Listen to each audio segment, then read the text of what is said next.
তীব্র জ্বালানি সংকটে চাপে আছেন ব্যবসায়ীরা। বিপুল বিনিয়োগ করেও চালু করতে পারছেন না কারখানা, ফলে দেউলিয়া হওয়ার পথে রয়েছেন অনেকেই।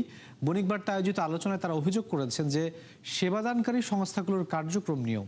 এ সময় জ্বালানি মন্ত্রী ইকবাল হাসান মাহমুদ বলেছেন যে অতীতের ভুল নীতি ভোগাচ্ছে সরকারকে। এ সময় উপযোগী নীতি গ্রহণের কথা বলেছেন তিনি। বিস্তারিত প্রতিবেদনে। দীর্ঘদিন ধরেই গ্যাস সংকটে ধুঁকছে শিল্পখাত। নতুন কারখানায় মিলছে না সংযোগ, পুরনো শিল্পেও বাড়েনি সরবরাহ। গ্যাস সংযোগের অনিশ্চয়তায় নতুন বিনিয়োগে যেতে আস্থা পাচ্ছেন না উদ্যোক্তারা। এ থেকে উত্তরণে নবায়নযোগ্য জ্বালানি সহ নানা উদ্যোগের কথা বলা হলেও সুফল মেলেনি খুব একটা। দৈনিক বণিক বার্তা আয়োজিত এই সম্মেলনে উঠে এলো জ্বালানি সংকটে বিনিয়োগের বাস্তব চিত্র। প্রজেক্ট করতে যান, এটার কস্ট আসবে প্রায় 10 টাকা।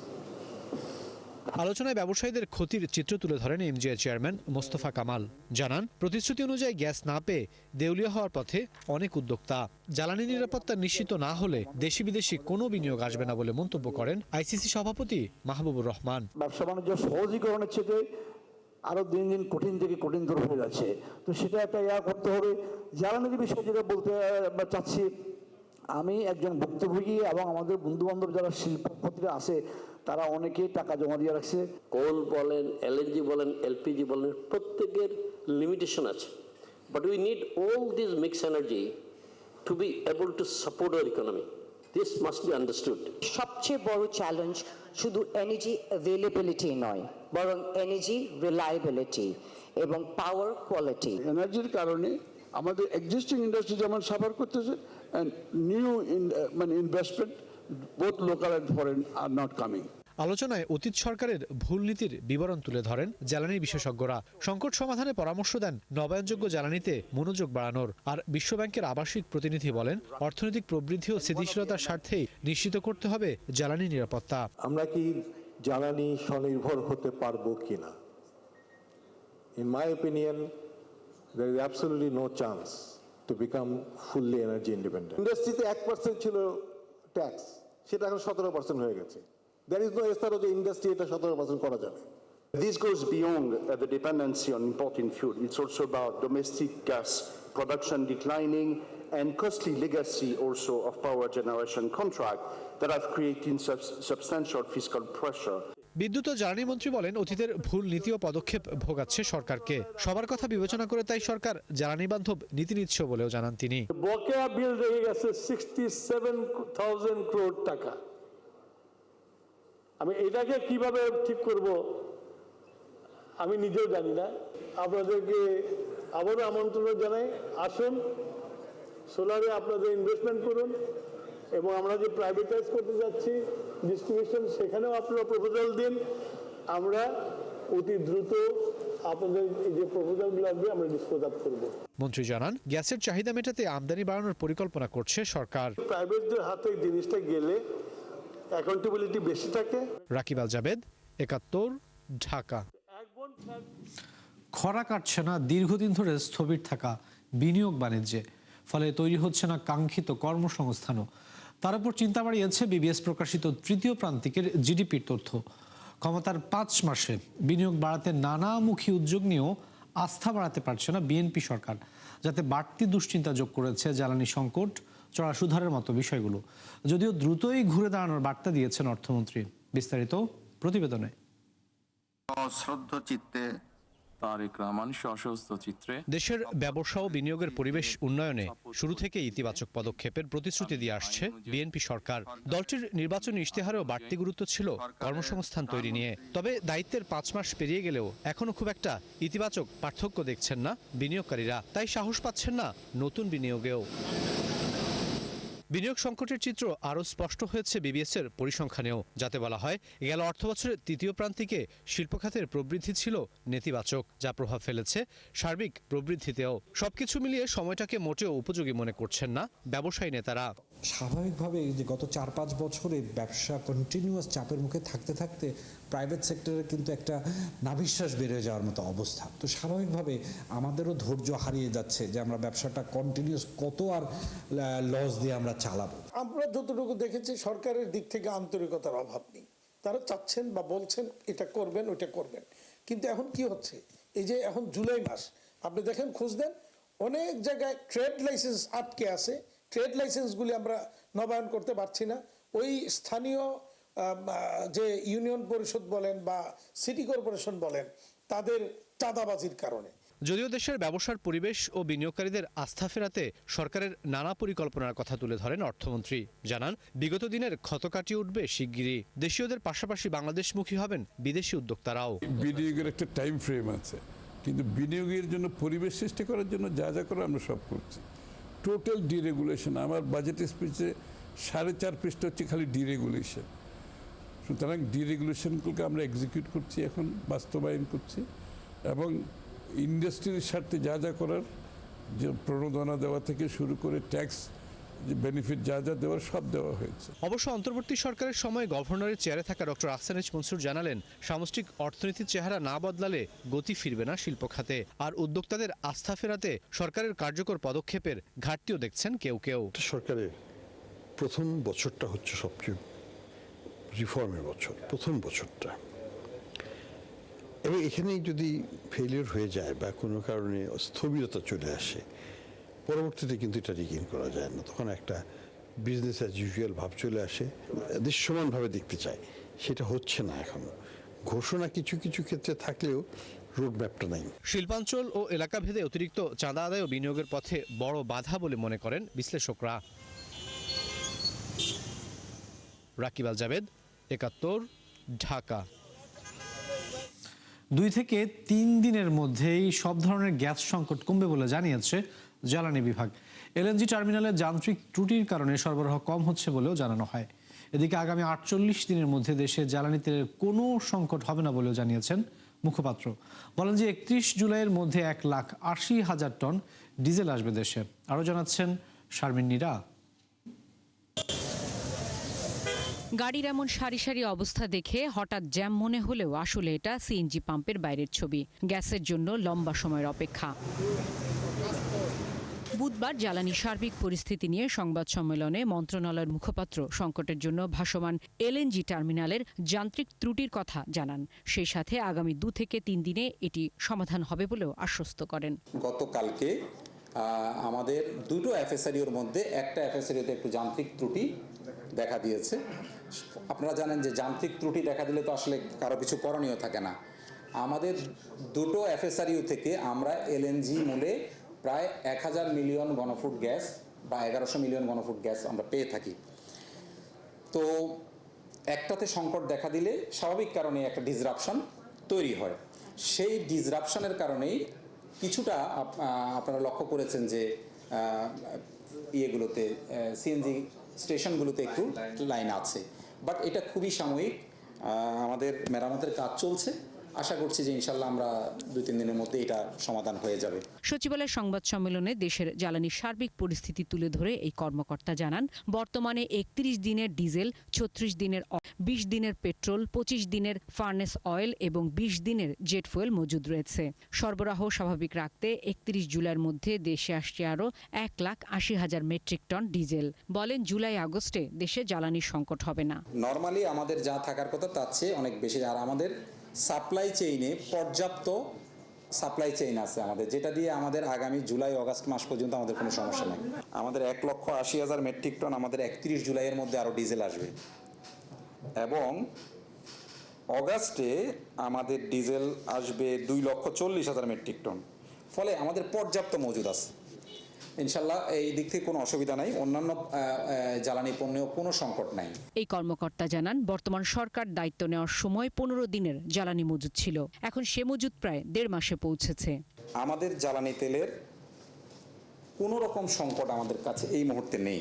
জ্বালানি সংকট মোকাবেলায় গেল এপ্রিলে অফিসের সময়সূচিতে কিছুটা পরিবর্তন আনা হয়। তবে জ্বালানি সংকট এখন না থাকায় সরকার অফিস পূর্বের সূচিতে ফেরাবে কিনা এমন প্রশ্নের জবাব দেন এই কর্মকর্তা। এটা একটা পলিসি ডিসিশন। আমার মনে হয় হয়তো ক্যাবিনেটের পর্যায়ে এটা আপনারা যখন মিটিং হয় তখন জিজ্ঞেস করলে এই উত্তরটা। শারমিন নীরা, ৭১, ঢাকা। প্রতিষ্ঠান বন্ধ লম্বা সময় ধরে, নেই কোনো কার্যক্রম, অথচ হচ্ছে লেনদেন, এমনকি দাম বাড়ছে পুঁজিবাজারেও। শুধু তাই নয়, শক্ত মৌলভিত্তি না থাকার পরও মাত্র 5 মাসে দর উঠেছে 3 গুণে। এমন বহু দুর্বল কোম্পানির শেয়ারের আধিপত্য এখন স্টক এক্সচেঞ্জে। এছাড়াও দুর্বল জেট ক্যাটাগরির শেয়ারও রয়েছে সামনের সারিতে, যাকে বাজারের জন্য সতর্ক সংকেত হিসেবে দেখছেন বিশ্লেষকরা। বিস্তারিত মেজবা হাসানের রিপোর্টে। নতুন কমিশন আসার পর থেকেই তেজি পুঁজি বাজার, বাড়ছে লেনদেন, সূচকেও ইতিবাচক ধারা। ডিএসির তথ্য অনুযায়ী মাসুদ কমিশনের 1.5 মাসে সূচক বেড়েছে 400 পয়েন্ট। কেনাবেচায় গতি আসায় বেড়েছে বাজারে মূলধনও। তবে এসবের পেছনে বড় ভূমিকা রেখেছে দুর্বল ক্যাটাগরি এবং বন্ধ কোম্পানির শেয়ার। এই যেমন ড্যাফোডিল কম্পিউটারের শেয়ারের দাম 1 বছর আগে ছিল মাত্র 29 টাকা, সবশেষ 20 জুলাই যা লেনদেন হয় 163 টাকায়। এ কারণে 50 কোটি টাকার পরিশোধিত মূলধন ছাড়ায় 800 কোটির ওপরে। অথচ সবশেষ প্রান্তিকে শেয়ার প্রতি আয় ছিল মাত্র 5 পয়সা। এমনকি লভ্যাংশ দিতে পারেনি গত বছর। মানে একজন শেয়ার হোল্ডার বা একজন যে পারচেজ করবে সে উনি কত টাকা দিয়ে কিনবেন, বাজার কোন জায়গায় যাবে, বাজারের নিয়মে চলবে, এটা দেখবেন। এটাতে যদি কোনো অসামঞ্জস্য কিছু বিষয় থাকে সেটা দেখবেন ঢাকা স্টক এক্সচেঞ্জ কিংবা চিটাগং স্টক এক্সচেঞ্জ, মার্কেটের নিয়ন্ত্রণ সংস্থা, আমরা দেখতে পারি না। অন্যদিকে ডমিনেজ স্টিলের অবস্থা আরও বিস্ময়কর। সর্বশেষ আর্থিক হিসেবে লোকসানে থাকা কোম্পানিটির শেয়ার দর 1 বছরের ব্যবধানে বেড়েছে প্রায় 7 গুণ। নামমাত্র লভ্যাংশ দিয়ে যা অবস্থান করছে বি ক্যাটাগরিতে, তবুও ধারাবাহিকভাবে বেড়েছে এর শেয়ার দরও। সম্প্রতি তালিকাভুক্ত 62টি কোম্পানিকে দুর্বল হিসেবে চিহ্নিত করে নতুন কমিশন, যার মধ্যে বন্ধ 30টি। বাকি 32টির মধ্যে 20টির শেয়ারের দাম অস্বাভাবিক। এই তালিকায় রয়েছে Dulamia cotton, Shyampur sugar mills, Sonargaon textile, Bangladesh national insurance, recent textile সহ আরও অনেক কোম্পানি। এমন অস্বাভাবিক দাম বৃদ্ধির জন্য 6 কোম্পানির লেনদেন বন্ধ হওয়ার কারণ জানতে চেয়েছে ডিএসইও। ইনভেস্টার্স অ্যাওয়ারনেসটা আমরা একটা পর্যায়ে নিয়ে যেতে পারছি না, যেখানে ইনভেস্টাররা বিনিয়োগ করার আগে নিজে চিন্তা করে বিনিয়োগ করবে what they are investing in. এই জিনিসটা আমরা চেষ্টা করছি। বিশেষজ্ঞরা বলছেন, অকার্যকর বা দুর্বল কোম্পানিগুলোর বিষয়ে দ্রুত সিদ্ধান্ত নিতে না পারলে দীর্ঘমেয়াদে তা নেতিবাচক হতে পারে বাজারের জন্য। এগুলোতে যদি সিদ্ধান্তহীনতার অবস্থা পড়ে থাকে এবং দেরি হয়, তাহলে এটার প্রাইস মূল্যটা সব মানুষকে, মানে এদেশের জনগণকে দিতে হবে। আমাদের শেয়ার বাজারে গ্যামলিং একটা বড় পার্ট। এই বন্ধ কোম্পানি বা চলছে না, জোর করে চালানো হচ্ছে, সেগুলো ওরা আইডেন্টিফাই করুক, দেখুক কিভাবে কি করা যায়। এটার জন্য কম্পিটিটিভ অথরিটি হচ্ছে ঢাকা স্টক এক্সচেঞ্জ অ্যান্ড তাদের উপর আছে সিকিউরিটিজ এক্সচেঞ্জ। ডিভিডেন্ড দিতে পারলো না, ওই 400 কোম্পানি জেড গ্রুপে হয়ে যায়, হইতে পারে না এক সময়। এই ক্যাটাগরাইজেশনটা রিভিউ করা দরকার। আমি দেখছি সার্ভেলেন্স কি হচ্ছে, কোথায় কে কি করছে, তো আমি যদি সেটার সাথে সাথে কন্ট্রোল করতে পারি যে ভাই আপনার হাউস থেকে এই কাজ হচ্ছে একটু দেখেন, তো সাথে সাথে সেটা কন্ট্রোল হয়ে গেল। প্রয়োজন, এই জিনিসটারই প্রয়োজন। এমন অবস্থায় যাচাই বাছাই করে বিনিয়োগকারীদের সিদ্ধান্ত নেওয়ার পরামর্শ দিচ্ছেন বাজার সংশ্লিষ্টরা। মিসবাহ হাসান, 71, ঢাকা। প্রকল্প বাস্তবায়নের ধীরগতি কমিয়ে আনতে নির্দেশনা দিয়েছেন প্রধানমন্ত্রী তারেক রহমান। জাতীয় অর্থনৈতিক পরিষদের নির্বাহী কমিটি একনেক সভা শেষে একথা বলেছেন পরিকল্পনা প্রতিমন্ত্রী জোনায়েদ আব্দুর রহিম সাকি। তিনি জানান যে এজন্য বিশেষ নীতিমালাও করা হচ্ছে। চলতি অর্থবছরের এডিপি বাস্তবায়নে বিশেষ গুরুত্বের কথা বলেন তিনি। জানান, কাজের গুণগত মান ধরে রাখতে বিশেষ পদক্ষেপ নিয়েছে সরকার। এদিনের সভায় মোট 9টি প্রকল্প উত্থাপিত হয়, এর মধ্যে 8টির অনুমোদন দিয়েছে, যাতে খরচ ধরা হয়েছে 14,041 কোটি টাকা। এর মধ্যে 10,500 কোটি সরকারের নিজস্ব অর্থায়ন। প্রধানমন্ত্রী ও একনেক সভাপতি তারেক রহমানের সভাপতিত্বে শুরু হয় নতুন অর্থবছরের প্রথম একনেক।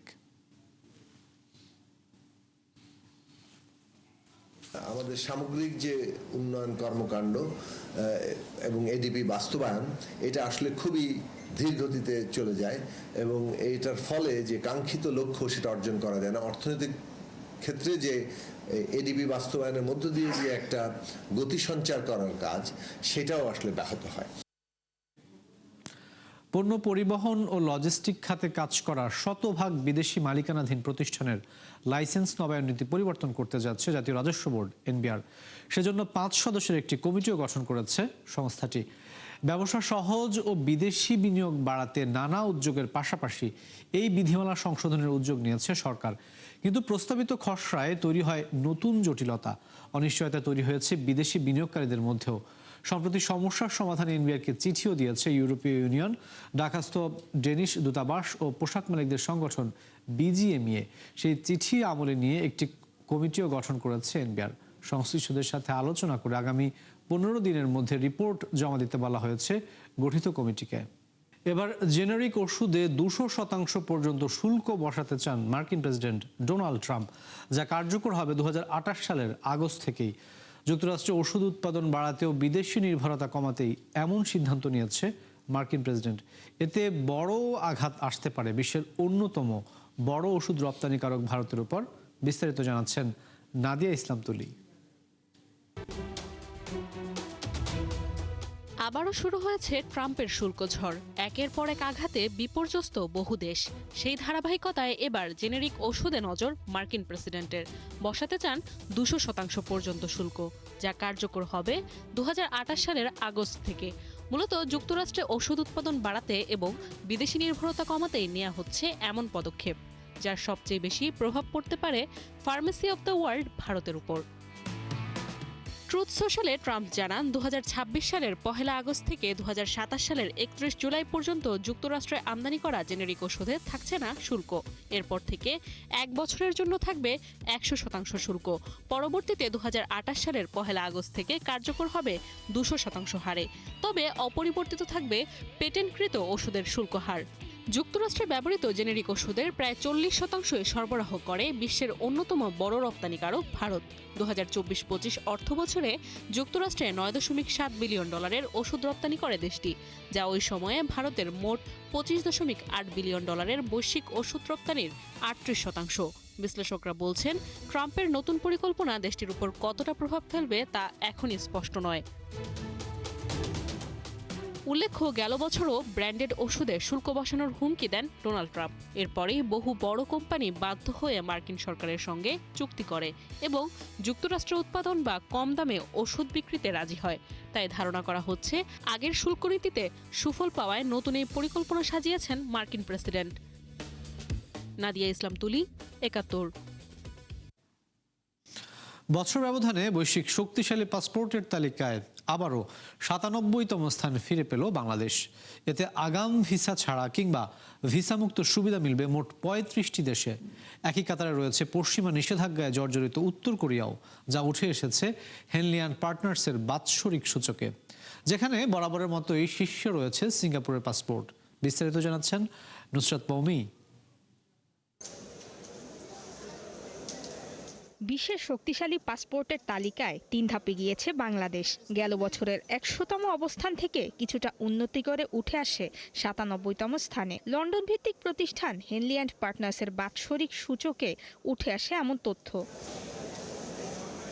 কোনো দেশের পাসপোর্ট দিয়ে আগাম ভিসা ছাড়া কিংবা ভিসামুক্ত সুবিধা নিয়ে কতটি দেশে যাওয়া যায় তার উপর ভিত্তি করে তৈরি করা হয় এই সূচক।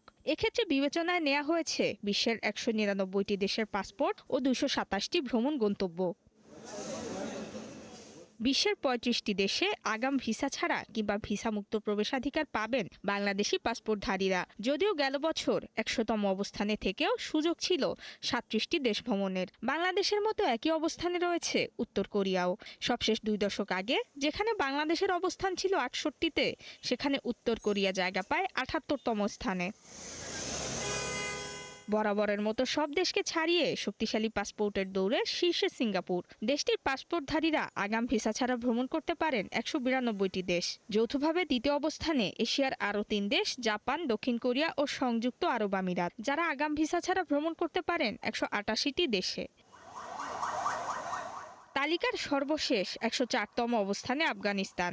আগাম ভিসা ছাড়া প্রবেশাধিকার থাকবে মাত্র 22টি দেশে। আফগানিস্তানের ঠিক আগেই রয়েছে পাকিস্তান, ইরাক এবং সিরিয়া। নুসরাত মৌমি, 71। দর্শক, ৭১ বিজনেস ছিল এখনকার মতো। সরাসরি সংবাদ অনুষ্ঠান দেখতে চোখ রাখুন ৭১-এর ফেসবুক পেজ এবং সাবস্ক্রাইব করুন ৭১-এর ইউটিউব চ্যানেল। থাকুন ৭১-এর সাথেই।